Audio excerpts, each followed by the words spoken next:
আজকের ভিডিওয়ে আমরা কথা বলবো WBSSC SLST নোটিফিকেশন ব্যাপারে। অলরেডি এটা বেরিয়ে গেছে 27-28 তারিখে, অলরেডি এটা তোমরা দেখে নিয়েছো, আইডিয়া পেয়ে গেছো যে এবছর কিন্তু আমাদের একটা হিউজ অ্যামাউন্ট অফ রিক্রুটমেন্ট হতে চলেছে। আমাদের ওয়েস্ট বেঙ্গল যে স্কুলগুলো রয়েছে, গভর্নমেন্ট স্কুলগুলো, যেটাকে বলা হয় স্কুল সার্ভিস কমিশন পরীক্ষার, এটাকেই এখন নতুন নামে SLST বলে আমরা দেখি।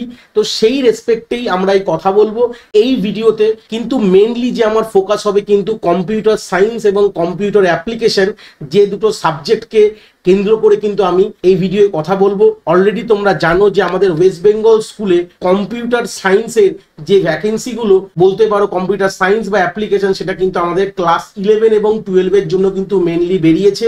যারা অলরেডি দেখেছো বা দেখোনি, আমি আগে দেখাবো কিছু কিছু ইম্পর্টেন্ট পার্টস অফ নোটিফিকেশন কিন্তু আমি এই ভিডিওতে রেখেছি। তোমরা দেখলে তোমাদের জিনিসটা একদম ক্লিয়ার হয়ে যাবে। মেনলি আমার এই ভিডিওটা বার করার একটাই উদ্দেশ্য যে আমাদের প্রিপারেশন লেভেল কি হতে চলেছে, কিভাবে করব, কি বৃত্তান্ত কম্পিউটার এবং কম্পিউটার অ্যাপ্লিকেশনের জন্য। যারা সায়েন্স থেকে বিলং করছো বা অ্যাপ্লিকেশন, যারা এই দুটো সাবজেক্টের উপর পরীক্ষা দেবে, সেই সব নিয়ে আমরা কথা বলবো এই ভিডিওতে। দেখতে থাকো, অনেক কিছু ইনফরমেশন তোমরা এখান থেকে কিন্তু গ্যাদার করতে পারবে। তো এই হচ্ছে আমাদের দেখতে পাচ্ছ নোটিফিকেশনটা, যেটা মেনলি বেরিয়েছিল। কোথায় বেরিয়েছে দেখো, আমি এখানে রেখেছি আমাদের ওয়েবসাইটের লিঙ্ক, তোমরা গিয়ে ডিটেলস নোটিফিকেশন এখান থেকে দেখতে পারো। এই হচ্ছে ওয়েবসাইটটা, আমি হাইলাইট করলাম স্ক্রিনে। আর এই হচ্ছে নোটিফিকেশনটা কবে বেরিয়েছে, থার্সডে বেরিয়েছে 29 মার্চে। অলরেডি তোমরা দেখেছো। আমি নোটিফিকেশনের ব্যাপারে কথা বলে তোমাদের এখানে বোর করবো না। সেম নোটিফিকেশন আরেকটা তোমরা দেখতে পারো, যেটা ওদের ওয়েবসাইটে বেরিয়েছে। এই ওয়েবসাইটেই বেরিয়েছে, এই ডেটে 30 তারিখে বেরিয়েছে এই নোটিফিকেশনটাও। এখানে সব ইনডেপথ কথা লেখা রয়েছে। তা আমি নোটিফিকেশন নিয়ে তোমাদের পড়ে তোমাদের ভিডিওটা বড় করব বা বোর করব না। আলটিমেটলি যে কি পয়েন্টগুলো নিয়ে কথা বলবো, যে ওয়েস্ট বেঙ্গল যে স্কুল সার্ভিস কমিশনের কি পরীক্ষা হবে, কারা কারা এলিজিবল, সেটা পুরো ডিটেলসে রয়েছে। কিন্তু আমি এখানে মেনলি কথা বলবো কিন্তু কম্পিউটার সায়েন্স এবং কম্পিউটার অ্যাপ্লিকেশনের ভিত্তিতে এই ভিডিওটা করছি আমি, এবং এইটা নিয়েই কিন্তু আমি কথা বলবো। দেখতে পাচ্ছ যে তোমরা ক্লাস 11-12 হাই সেকেন্ডারি এবং আপার প্রাইমারি রিক্রুটমেন্ট এখান থেকে বেরিয়েছে। যারা ইনডেপথ নোটিফিকেশন পড়বে তাহলে দেখলে বুঝতে পারবে। এখানে অ্যাসিস্ট্যান্ট টিচারের রিক্রুটমেন্ট হবে, এগুলো ইনডেপথ কথা এখানে লেখা রয়েছে, তোমরা গিয়ে দেখতে পারো। অলরেডি জানো, এটা নিয়ে খুব কথা বলার বিষয় নেই যে আমাদের এরকম পরিস্থিতির মধ্যে আমরা চলছিলাম বলতে পারো, এবং সেই সূত্রে একটা সুখবরের মধ্যে একটা নোটিফিকেশন বেরিয়ে গেছে। এবার আমরা কথা বলবো মেন যে আমাদের এই যে নোটিফিকেশনটা বেরিয়েছে, এর ফর্ম ফিল আপ কবে থেকে শুরু হবে।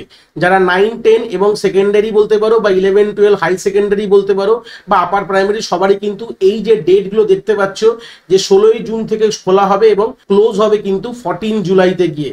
তো এই হচ্ছে লাস্ট ডেট অফ পেমেন্টের বলতে পারো। তো এই হচ্ছে বেসিক গল্প। রিটেন এক্সামিনেশনের টেন্টেটিভ ডেট আমি লাস্টে মেনশন করেছি, ওটাও নোটিফিকেশনে ছিল। রিটেন এক্সাম হবে, কি মোডে হবে সেটাও আমি কথা বলবো। অ্যাডমিট কার্ড আমরা আমাদের অফিসিয়াল ওয়েবসাইট থেকে কিন্তু আমরা পেয়ে যাব। এই হচ্ছে বেসিক আইডিয়াটা, যে পরীক্ষা কবে হবে, তার টেন্টেটিভ ডেটটা আমরা কথা বলবো। বাট আমাদের মেন ফর্ম ফিল আপটা কবে থেকে শুরু হবে, এটা এখান থেকে কিন্তু আমরা দেখে বুঝতে পারলাম। নেক্সট যে ইম্পর্টেন্ট কথা, যে আমরা যে কম্পিউটার সায়েন্সের যারা ব্যাকগ্রাউন্ড থেকে যারা বিলং করছেন বা করছো বলতে পারো, তোমরা যারা পরীক্ষা দেবে, তো সেই সূত্রে কম্পিউটার সায়েন্স কিন্তু আমাদের বা অ্যাপ্লিকেশন ক্লাস 11 এবং ক্লাস 12-এর জন্য কিন্তু প্রযোজ্য। মানে যে সাবজেক্টটা কম্পিউটার সায়েন্স অ্যাপ্লিকেশন, এই দুটো সাবজেক্ট কিন্তু ক্লাস 11 এবং 12-এ আমাদের ওয়েস্ট বেঙ্গল বোর্ডে থাকে বলতে পারো, যেসব গভর্নমেন্ট স্কুলগুলো রয়েছে। তো ভ্যাকেন্সি লিস্ট আমি যদি কথা বলি এখানে দেখে, যে কম্পিউটার সায়েন্সের ভ্যাকেন্সি লিস্ট, এই আমি মার্ক করলাম, সরি আমি ওপরটা মার্ক করে দিয়েছি। এটা হচ্ছে আমাদের সেই ভ্যাকেন্সি লিস্ট। দেখতে পাচ্ছ আমাদের টোটাল কত রিকোয়ারমেন্টস রয়েছে কম্পিউটার সায়েন্স এবং কম্পিউটার অ্যাপ্লিকেশনে। দেখতে পাচ্ছ টোটাল হচ্ছে 263 এবং 215। এই হচ্ছে আমাদের টিচার রিক্রুটমেন্ট হবে। এই দুটো পজিশন আমি দেখিয়ে দিলাম, 263 এবং 215, এবং ছেলে মেয়ে নির্বিশেষে ভাগ রয়েছে। কেন কি আমাদের কিছু ফিমেল স্কুল মানে গার্লস স্কুল, তাহলে গার্লসরাই শুধু অ্যাপ্লিকেবল, মানে মেয়েরা শুধু অ্যাপ্লিকেবল, এবং যেটা কোয়েড স্কুল বলতে পারো সেখানে ছেলে মেয়ে নির্বিশেষে যারা নেবে সেই হিসাবে ওরা ভাগ করে দিয়েছে। এবং মিডিয়ামও বলে দিয়েছে, বাংলা মিডিয়ামে কিরকম, হিন্দি মিডিয়ামে, এবং আমাদের দেখতে পাচ্ছি উর্দু মিডিয়ামে। 3টে মিডিয়ামে কিন্তু আলটিমেট রিক্রুটমেন্ট রয়েছে কম্পিউটার সায়েন্স এবং অ্যাপ্লিকেশন। তোমরা স্ক্রিন পজ করে জিনিসটা দেখে নাও।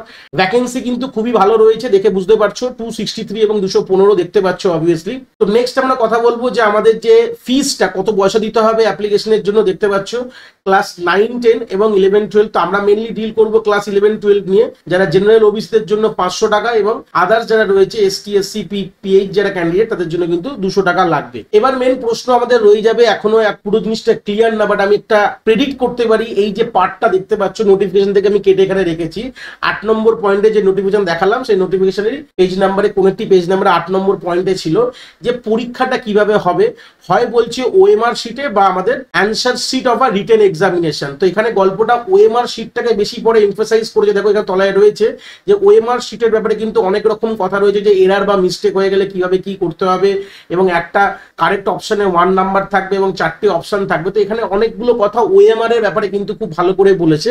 তো এখান থেকে আমরা ইনডেপথ যদি স্টাডি করি তো স্টাডিতে বুঝতে পারবো যে আমাদের কিন্তু ওএমআর বেস কিন্তু পরীক্ষা হবে। ওএমআর শিট মানে বুঝতে পারছো যে আমাদের এমসিকিউ বেস কিন্তু পরীক্ষা হবে। ওএমআর কথাটার মানেই হচ্ছে কিন্তু এমসিকিউ পরীক্ষা হলেই তাহলে কিন্তু ওএমআর হতে পারে। এখনো জিনিসটা পুরোটা ক্লিয়ার না। রিটেন টেস্ট যেটা ওএমআর ভিত্তিতে বলেছে, তাহলে ওএমআর মানেই এমসিকিউ, তার মানে প্রশ্ন এমসিকিউ ফরম্যাটে আসবে আশা করি, এবং কতগুলো প্রশ্ন কি আসবে সব বৃত্তান্ত আমরা আগে যত যাবো তত বুঝতে পারবো। তো সেই সূত্রে একটা আইডিয়া পাচ্ছ এখান থেকে। আমি মেন পয়েন্টগুলো হাইলাইট করেছি। তো সেই সূত্রে গেলে এই হচ্ছে নোটিফিকেশন। তোমরা ইনডেপথ নোটিফিকেশন পড়তে পারো, বাট বেশি বড় করে ভিডিওটাকে জিনিসটাকে বোর করবো না। মেন পয়েন্ট নিয়ে কথা বলবো, যারা কম্পিউটার সায়েন্স এবং অ্যাপ্লিকেশন বা আদার্স যারা দেবে তারাও মোটামুটি একটা আইডিয়া পেয়ে যাবে। বাট মেনলি আমরা কথা বলবো কিন্তু কম্পিউটার সায়েন্স এবং অ্যাপ্লিকেশনের ব্যাপার নিয়ে মেনলি আমরা ইনডেপথ ডিসকাস করবো এই ভিডিওতে। নেক্সট হচ্ছে আমাদের যে এলিজিবিলিটি ক্রাইটেরিয়া, যারা এই পরীক্ষাটা দিতে বসবে তাদের কি রকম ধরনের এলিজিবিলিটি থাকা দরকার। যেহেতু কম্পিউটার সায়েন্স অ্যাপ্লিকেশন ক্লাস 11-12 এ রয়েছে, তাহলে বুঝতে পারছো 11-12 এ যে এসেনশিয়াল কোয়ালিফিকেশন গুলো হচ্ছে পোস্ট গ্রাজুয়েট, যেটা অ্যাটলিস্ট 50% মার্কস দরকার, এবং তোমাদের বিএড কিন্তু কমপ্লিট হতে হবে, এবং তোমাদের মিনিমাম এজ রিকোয়ারমেন্টস রয়েছে 21 থেকে 40। এবার গল্পটা যারা আদার কাস্ট থেকে বিলং করে তলায় বলেছে 5 বছর ইলেকশন পাবে, সেটা নিয়ে আমি খুব একটা কথা বললাম না। মোটামুটি তোমরা স্ক্রিন দেখে বুঝতে পারছো, পড়তে পারছো। তো মেন এইটুকু বললাম যে 21 থেকে 40 হচ্ছে মিনিমাম আমাদের এজ রিকোয়ারমেন্টস। এবার যারা আলটিমেট যে যাদের যে কাস্ট সার্টিফিকেট যেরকম ভাবে রয়েছে সেভাবে এটা প্লাস মাইনাস হতে পারবে, মানে মাইনাস প্লাস তো হবে না, এই সরি মাইনাস তো হবে না, প্লাসেই আমরা যাব। তাহলে আমরা আরো এক্সট্রা 5 বছর ধরতে পারবি, এজ রিলেকশন দিতে পারে। এটা এখানে দুটো পয়েন্টে বলেছে যে পোস্ট গ্রাজুয়েট থাকতে হবে 50%, বা তোমরা রেকগনাইজ ইউনিভার্সিটি থেকে তোমরা বিএড করতে পারো, বিএসসি বিএড যাদের থাকবে এনসিটিই অ্যাপ্রুভড ইনস্টিটিউট থেকে, তাহলে কিন্তু হবে। আর এখানে কোনো বলে দিয়েছে যে national council of teacher education recognise institute থেকে তোমাদের বিএড। তাহলে আলটিমেটলি এখানে কি বললাম, পিজি মানে পোস্ট গ্রাজুয়েশন থাকতে হবে, প্লাস তোমাদের বিএড থাকতে হবে যদি তোমরা 11 এবং 12 কম্পিউটার সায়েন্স তোমাদের পড়াতে হবে। এবার যদি প্রশ্ন করো স্যার সাবজেক্টটা কি হতে পারে বিএড এর, যদি প্রশ্ন করো এটা নিয়ে কোনো উচ্চবাচ্য এখানে করা নেই। তো মোটামুটি তোমরা বিএড কমপ্লিট করলেই হবে, সেটা নিয়ে কোনো অসুবিধা নেই। মোটামুটি তোমরা খুব বেশি হলে কম্পিউটার সায়েন্সে করতে পারো বা ফিজিক্যাল এডুকেশনে করতে পারো, মোটামুটি এসব ফিল্ডেই মানুষেরা পড়ে, ম্যাথামেটিক্সও হতে পারে, কোনো অসুবিধা নেই, বিশেষে এর কিছু বলা নেই। তো মোটামুটি এখান থেকে একটা আইডিয়া পাচ্ছ যে করলেই হবে। আরেকটা কথা ইম্পর্টেন্ট, যে রিজার্ভ ক্যান্ডিডেটদের 5% তো মার্কস আমাদের মোটামুটি আমাদের রিল্যাক্স করা হচ্ছে, এবং যেটা ইম্পর্টেন্ট কথা মিনিমাম যে কোয়ালিফিকেশনটা যেটা বলা রয়েছে সেটা কিন্তু তোমাদের last day of receiving online অ্যাপ্লিকেশনের আগে কিন্তু কমপ্লিট থাকতে হবে। এটা মোটামুটি কিন্তু বলে দেওয়া রয়েছে যে তোমাদের কমপ্লিট থাকতে হবে পোস্ট গ্রাজুয়েট এবং বিএড এর যে ডিগ্রিটা লাস্ট ডের আগে। এবার প্রশ্ন হতে পারে যে তোমরা ডিগ্রি পাওনি, মার্কশিট পাওনি, এগুলো মোটামুটি যারা কমপ্লিট হয়ে গেছে ডিগ্রি মার্কশিট পাওনি, মোটামুটি তোমরা যে ইউনিভার্সিটি থেকে বিলং করো সেখানে কলেজ বা ইউনিভার্সিটি থেকে তোমরা কথা বলো, নিশ্চয়ই অরিজিনাল ডিগ্রি না হলেও প্রফেশনাল ডিগ্রি কিন্তু পাওয়াই যায়, কোনো অসুবিধার বিষয় নেই। তো সেই সূত্রে তোমরা রেসপেক্টিভ ইউনিভার্সিটিতে কথা বলে যেগুলো দরকার সেগুলো তোমরা তুলে নাও। নেক্সট হচ্ছে আমাদের ওরা প্ল্যানিং দিয়ে দিয়েছিল, সেই প্ল্যানিং নিয়ে একটু কথা বলবো যে কোন সময় কি কি হবে। টেন্টেটিভ শিডিউল বলেছিল, যেরকম বলেছে যে অনলাইনে মোটামুটি অ্যাপ্লিকেশন পরের মাসে 16 তারিখে চলে আসবে, জুলাইতে ওরা বন্ধ করে দেবে, লাস্ট ডে হচ্ছে এটা। তারপরে আমাদের পরীক্ষা কবে হবে, হতে পারে রিটেন টেস্টের যে পরীক্ষার ডেটটা বলে দিয়েছে ফার্স্ট উইক অফ সেপ্টেম্বরে হওয়ার চান্স বেশি। তো মোটামুটি আজকে ভিডিওটা তোমরা যখন দেখছো সেখান থেকে মোটামুটি আমাদের জুন কিন্তু পুরো আছে, প্রিপারেশনের জন্য জুলাই আছে, প্লাস আগস্ট আছে, এই 3 মাস কিন্তু আমাদের হাতে আছে। অ্যাপ্রক্সিমেটলি আমি বললাম 100 ডেজ, 100 দিন রয়েছে এই পুরো জিনিসটাকে কভার আপ করার, পড়াশোনা করতে হবে আমাদের। তো সেই ভিত্তিতে দাঁড়িয়ে তো সেই সূত্রে আমাদের পাবলিকেশন বলছে 4 তারিখের অক্টোবরের মধ্যে আমাদের রেজাল্ট চলে আসবে। তারপর ইন্টারভিউ ডেট বলে দিয়েছে 1st থেকে 3rd উইক অফ নভেম্বর, এবং সেই ফাইনাল প্যানেল কিন্তু আমাদের 24শে নভেম্বর কিন্তু বেরিয়ে যাবে। এই হচ্ছে বেসিক আইডিয়া। মোটামুটি এর মধ্যে থেকে কিন্তু সবকিছু কাজ হয়ে যাবে না, আলটিমেটলি নভেম্বরের শেষের মধ্যে আমাদের কিন্তু পুরো জিনিসটা কিন্তু হাতে চোখে চলে আসবে যে কারা কারা সিলেক্টেড আর হয়নি। মোটামুটি এখান থেকে কেন কথা বললাম, এই কথাটা বলার এই যে পার্টটা রেখেছি এই একটাই কারণের জন্য যে আমাদের কত দিন আছে হাতে প্রিপারেশন করার জন্য। যারা করছো তারা ভালো, যারা করছো না তারা কিন্তু কতদিন পাবে আর প্রিপারেশন করতে, সেই জন্য একটা আইডিয়া কিন্তু এখান থেকে তোমরা পেয়ে যাচ্ছ। নেক্সট পয়েন্টে বলছে যে আমরা কিভাবে এর ভিত্তিটা হবে, মানে পরীক্ষাটা কি ভিত্তিতে হলে কিভাবে তাদের রিক্রুটমেন্ট হবে তার পুরো প্যানেলটা এখানে বলে দেওয়া রয়েছে। দেখো এখানে লিখে দিয়েছে রিটেন এক্সামিনেশন ওএমআর বেসেই হবে, যেটা আগেও বলেছিলাম আমি। 60 মার্কসের পরীক্ষা হবে। এবার প্রশ্ন হচ্ছে 60 মার্কসের মধ্যে স্যার আমরা তো 11-12 নিয়ে কথা বলছি, তো কম্পিউটার সায়েন্স 11-12 নিয়ে কথা বলছি, তাহলে এখানে কি পুরোটা কি সাবজেক্টিভ পেপার আসবে? এখনো কিন্তু এই জায়গাটা ক্লিয়ার না, নিশ্চয়ই আগামী কোনো নোটিফিকেশনে আরো ক্লিয়ার হবে, এখানে কিন্তু সেটা বলা নেই। তো সেই সূত্রে 60 মার্কসের পরীক্ষা, মোটামুটি 1 নম্বর করে ধরলে 60খানা কোশ্চেন থাকবে, মোটামুটি এটুকু ধরে চলো আমাদের 60খানা। যারা আগের পরীক্ষা, যারা 2016 সালে যখন এসএলএসটি যখন হয়েছিল, বা আমাদের মাদ্রাসা কমিশনের যে পরীক্ষাটা রিসেন্টলি 2024 সালে হয়েছে, তো সেখান থেকে মোটামুটি আমাদের 80খানা করে সাবজেক্টিভ কোশ্চেন থাকতো। দুটো ভাগে পরীক্ষা হতো, পার্ট 1 পার্ট 2, বা বলতে পারো যে প্রিলিম আর মেন্স এইভাবে হতো।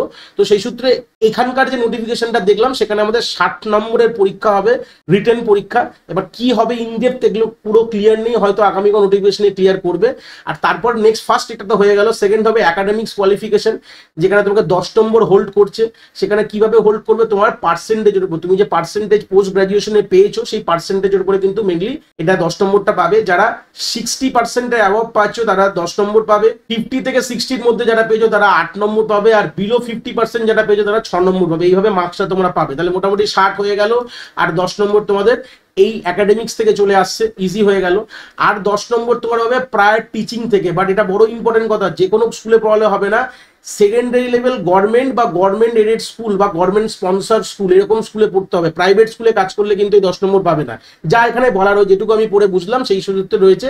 এবং তোমাদের 2 মার্কস পার ইয়ার বেসিস পাবে। ধরে নাও কেউ যদি 3 বছর কাজ করে তাহলে 3 দুগুণে 6 হয়ে গেল, 6 মার্কস পেলে এখান থেকে। কেউ 4 বছর কাজ করলে 4 দুগুণে 8, এইভাবে কিন্তু হবে। তো যারা প্রিভিয়াসলি কোনো গভর্নমেন্ট স্কুলের সঙ্গে যুক্ত ছিল, গভর্নমেন্ট স্পন্সর বলতে পারো, তারা এই 10 নম্বরে কিন্তু ভাগিদার থাকবে। যারা মোটামুটি প্রাইভেটে পড়াচ্ছ তারা কিন্তু আশা করি এখান থেকে কোনো রকম কোনো ব্যাপার নেই। আর এই যে পড়াচ্ছ সেটা পার্মানেন্টও হতে পারে বা কন্ট্রাকচুয়াল বেসিসও হতে পারে, কোনো অসুবিধা নেই। ওরাল ইন্টারভিউ হবে 10 নম্বর, 10 নম্বর সাবজেক্টিভ হয়ে গেল, 10 নম্বর ওরাল ইন্টারভিউ। আর 10 নম্বর হচ্ছে লেকচার ডেমনস্ট্রেশনের ডেমো দিতে হবে। যে কোনো স্কুলে যারা কাজ করে প্রথমেই মোটামুটি একটা আইডিয়া আছে যে আমাদের গেলেই কিন্তু ইন্টারভিউ আর ডেমো হয়। তো সেই সূত্রে সব মেলালে আমাদের টোটাল 100 মার্কসের ওরা একটা পরীক্ষার গল্প এখানে বলে দিয়েছে। তো কিভাবে কি হবে একটা আইডিয়া এখান থেকে তোমরা পেয়ে গেলে। নেক্সট আমরা চলে যাবো যে আমরা কি কি সিলেবাসের উপর পড়াশোনা করব। যারা সাবজেক্টিভ গল্পে চলে আসলাম, এবার কিন্তু আর কোনো জেনারেলাইজ গল্প নেই, এবার সাবজেক্টের ব্যাপারে কথা বলবো। যারা কম্পিউটার সায়েন্সের ওপর যারা পরীক্ষা দিতে চাইছো তাদের কিন্তু এই সাবজেক্ট স্ক্রিন পজ করে দেখে নাও। এই জিনিসপত্রগুলো রয়েছে, যে আমাদের বেসিক যেটা ফান্ডামেন্টালস বলতে পারবো, নাম্বার সিস্টেম, ডিজিটাল ইলেকট্রনিক্স, আমাদের কম্পিউটার অর্গানাইজেশন রয়েছে, প্রোগ্রামিং এর ওভারভিউ, যেখানে ডেটা স্ট্রাকচারও কিন্তু এখানে রয়েছে, আর প্রোগ্রামিং ল্যাঙ্গুয়েজ আমাদের C++ রয়েছে তোমাদের। এবং বেসিক সফটওয়্যার প্যাকেজ বলতে গেলে আমাদের ইউনিক্স থেকে অনেক প্রশ্ন আমি দেখলাম, আমি প্রশ্নের ব্যাপারেও আসবো। ইউনিক্স বা বেসিক ওএস এর ব্যাপারে কথা বলেছে, আর নেটওয়ার্কিং এর ব্যাপারে ইনডেপথ না, আমাদের অ্যাপ্লিকেশন লেয়ারের ব্যাপারে কথা বলা হয়েছে। কারণ আমি যেহেতু আমাদের এই সাবজেক্টগুলো কিন্তু অলরেডি আমি পড়াই, অলরেডি আমার প্লেলিস্ট কিন্তু অ্যাভেলেবেল রয়েছে। যারা এই ভিডিওটা দেখছো তোমরা চ্যানেলে গিয়ে আমার প্লেলিস্টও দেখতে পারো। মোটামুটি ওখানে কিন্তু ওটা অনেক হাই লেভেল রয়েছে, বাট তোমাদের সেখান থেকেও অ্যাটলিস্ট 60% তো তোমরা ওখান থেকে কাভার আপ হয়ে যাবে।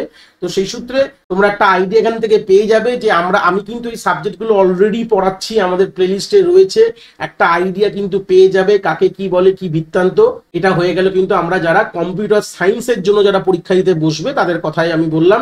সেম আমাদের কম্পিউটার অ্যাপ্লিকেশনেরও সিলেবাস রয়েছে, যেখানে দেখতে পাচ্ছ কম্পিউটার ফান্ডামেন্টালস, কম্পিউটার অ্যারিথমেটিক, মানে সেই আমাদের ডিজিটাল ইলেকট্রনিক্স আর নাম্বার সিস্টেমের গল্প এখানে বলেছে। তো মোটামুটি আমার প্লেলিস্ট রয়েছে, সেখানে ডিজিটাল ইলেকট্রনিক্স বলে আলাদা করে একটা পার্ট এরকম রেখেছে, 1's কমপ্লিমেন্ট 2's কমপ্লিমেন্ট এগুলোই থাকে মোটামুটি। অপারেটিং সিস্টেম আছে, ডেটা স্ট্রাকচার, প্রোগ্রামিং ল্যাঙ্গুয়েজের মধ্যে সি আর C++ রয়েছে। মোটামুটি কম্পিউটার অ্যাপ্লিকেশন আর কম্পিউটার সায়েন্সের মধ্যে সিলেবাসে খুব একটা কিন্তু পার্থক্য নেই। এই হচ্ছে বেসিক আইডিয়া আমি এখান থেকে বললাম, যা আমি দেখে স্টাডি করেছি। মোটামুটি 19-20 রয়েছে, খুব একটা ডিফারেন্স বলবো না রয়েছে এই দুটো সাবজেক্টের মধ্যে। বেসিকগুলো তোমরা যদি ক্লিয়ার থাকে এখান থেকে প্রশ্ন তোমরা আরামসে ক্লিয়ার করতে পারবে, কোনো বিষয়ের নেই। আর রয়েছে তোমার ডিবিএমএস এর কিছু পোর্শন রয়েছে, নর্মালাইজেশন, SQL এগুলো রয়েছে। মোটামুটি কোয়ারি, সিম্পল কোয়ারি লেখা। এটা হচ্ছে কম্পিউটার অ্যাপ্লিকেশনে তুলনামূলক কিন্তু কম্পিউটার সায়েন্সের থেকে একটু হলেও একটু বেশি রয়েছে। আর নেটওয়ার্কিংও দেখতে পাচ্ছ এই কনসেপ্টগুলো রয়েছে। তো সেই সূত্রে এখান থেকে একটা আইডিয়া পেয়ে গেলাম যে মোটামুটি বেসিক আমরা যারা বিএসসি করেছো, বিসিএ করেছো, মোটামুটি কম্পিউটার সায়েন্সে করে যারা রয়েছো, তাদের সিলেবাসের মোটামুটি তার মধ্যে থেকেই প্রশ্ন কিন্তু দেবে, খুব কিন্তু বাইরে থেকে আসার কিন্তু বিষয় নেই। এগুলো সবই আমি কভার করেছি আমার প্লেলিস্টে। যদি তোমরা মনে করো এই জিনিসগুলো অনেকদিন হয়ে গেছে, স্কুলে চাকরি করছো, সেই সূত্রে অনেকটা কনসেপ্ট আমরা ল্যাক করছি, অনেক যদি মনে হয় এরকম কোনো গল্প রয়েছে যে ওটাকে আবার ব্রাশ আপ করতে হবে, আমার লেকচার্স রয়েছে, ওখান থেকে তোমরা ইনডেপথ বাংলায় তোমরা কিন্তু গিয়ে ক্লিয়ার করতে পারো। মোটামুটি আমি সবকিছুই কভার আছে, খুব একটা বেশি কিন্তু নেই বলতে পারবে না। মোটামুটি যখন প্লেলিস্ট দেখবে মোটামুটি এগুলো যা মোটামুটি পাচ্ছ 19-20 মানে 95% কিন্তু সিলেবাস কিন্তু এখানে কভার হয়েছে। সিকুয়েন্সিয়ালি যদি তোমরা ধরে ধরে দেখো মোটামুটি কিন্তু হয়ে যাবে, না হওয়ার কোনো বিষয় নেই। এবার আমরা কথা বলবো যে কম্পিউটার সায়েন্সে পরীক্ষা দিতে বসবে সে কম্পিউটার অ্যাপ্লিকেশনও কি দিতে পারে, এরকম কি কোনো গল্প নেই? দুটো পেপারেই পরীক্ষা দিতে পারি, এটা নিয়ে কোনো ক্লিয়ারিটি সেরকম কিন্তু এই নোটিফিকেশনে নেই।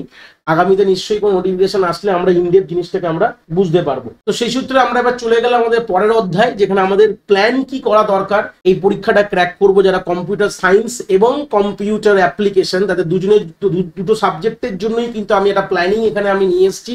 তো বলতে পারো এই যে ভিডিওটা তোমরা দেখলে, এটা আমাদের একটা প্লেলিস্ট নতুন আমি তৈরি করছি, যেটা হচ্ছে ডাব্লিউবি এসএসসি এসএলএসটি 2025 সালের একটা আমি প্লেলিস্ট সেপারেট তৈরি করব, যেখানে কিন্তু আমরা প্রিভিয়াস ইয়ার যেটাকে বলা হয় PYQ যে প্রশ্নগুলো এসছে মোটামুটি আমরা 2008-9 থেকে শুরু করে অ্যাপ্রক্সিমেটলি আমি কালেক্ট করেছি 2000 যেটা লাস্ট 2024-এ মাদ্রাসা হয়েছে, এই পুরো অ্যাপ্রক্সিমেটলি 750 থেকে 800 খানা MCQ বেস প্রশ্ন কিন্তু আমি এখানে প্রত্যেকটা পার্টে নিয়ে আসবো। এক একটা পার্টে 16টা করে আমি কোশ্চেন থাকবে, টোটাল এরকম 50টা পার্ট আমি কিন্তু নিয়ে আসবো আগামী এই 100 দিনের মধ্যেই, যেখান থেকে তোমরা প্রিভিয়াস ইয়ার কোশ্চেন দেখলে একটা ব্রাশ আপ হয়ে যাবে। যদি মনে করবে না হাতে সময় নেই, এত ইনডেপথ পড়তে পারবো না, বাট প্রিভিয়াস ইয়ার কিরকম ধরনের প্রশ্ন সেটা যদি তোমরা দেখো, আমি জিনিসগুলোকে প্রশ্নের মারফতে গো থ্রু করাবো জিনিসটা, তাতে কি হবে তোমাদের অনেকটা ইজি হয়ে যাবে। টোটাল 800 খানা প্রশ্ন আমরা কিন্তু কভার করার প্ল্যানিং আমি নিয়ে এসেছি। মোটামুটি একদম বিনামূল্যে আমার ইউটিউবে তোমরা পেয়ে যাবে। ইউটিউব চ্যানেলটাকে সাবস্ক্রাইব করে নাও, বেল আইকনটা ক্লিক করে নাও, কেন কি যখনই এরকম ধরনের ভিডিও যখনই পার্ট ওয়াইজ বেরাবে, পার্ট 1 পার্ট 2 করে টোটাল 50 খানা পার্টে আমি এটা ডিভাইড করেছি, পার্ট 1 থেকে পার্ট 50 বলতে পারো। তাহলে তোমাদের কিন্তু একটা পুরো ব্রাশ আপ হয়ে যাবে। 100 দিন সময় আছে, 100 দিনের আগেই কিন্তু আমরা কভার করে নেবো। টোটাল 800 খানা প্রশ্ন করার আমার টার্গেট আমি এখান থেকে রেখেছি। এই ব্যাপারটাই বলার জন্য কিন্তু এই ভিডিওটা মেনলি করা। নোটিফিকেশন তোমরা মোটামুটি সবই দেখেছো, বাট পুরো জিনিসটাই based on computer science student এবং কম্পিউটার অ্যাপ্লিকেশনের জন্য কিন্তু স্পেশালি ডিজাইন করা এই ভিডিওটা, যাতে যারা জিনিসটা দেখে এবং এই জিনিসটাকে আরো এর যে মূল্যটা, এর যে ইম্পর্টেন্সটা তোমরা পেয়ে আলটিমেট পড়াশোনা করে এই পরীক্ষাটা ক্র্যাকের দিকে তোমরা এগিয়ে চলবে। তো এই ছিল এই যা যাবতীয় কথাবার্তা বলতে পারো এই ভিডিও থেকে। আশা করি তোমরা ভালো থাকো। আগামী লেকচারে অবভিয়াসলি দেখা হচ্ছে।